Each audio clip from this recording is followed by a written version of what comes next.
નમસ્કાર મિત્રો, તમે જે જોઈ શકો છો એમ્બ્યુલન્સ છે તેને પણ અવડા ટ્રાફિકમાં જવા નથી દેતા. આપણે એટલી માનવતા દાખવી જોઈએ.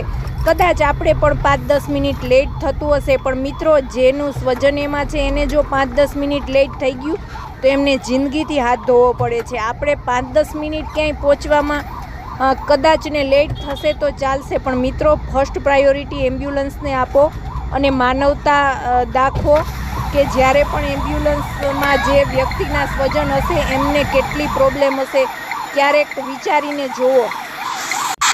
અમે અમારી ગાડી ત્યાં એટલા માટે સ્ટોપ કરેલી છે કે એમ્બ્યુલન્સને દિક્કત ન થાય અને એ જલ્દીથી આગળ વધી શકે. તો મિત્રો તમે પણ આવા કાર્યમાં સહકાર બનજો અને એમ્બ્યુલન્સને ફર્સ્ટ પ્રાયોરિટી આપજો. ધન્યવાદ.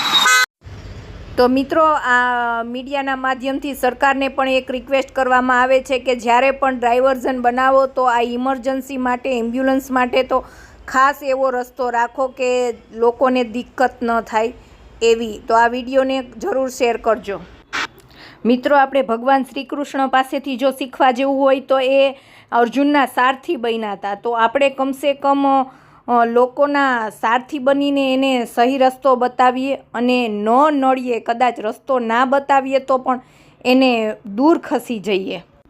મિત્રો આ વિડીયાના માધ્યમથી ચાલો આજે આપણે એક સંકલ્પ કરીએ કે ક્યારેય પણ એમ્બ્યુલન્સ જતી હશે તો એને ફર્સ્ટ પ્રાયોરિટી આપીને આપણે એક સાઈડ થઈ જશું અને એમને જવા દેશું. ધન્યવાદ.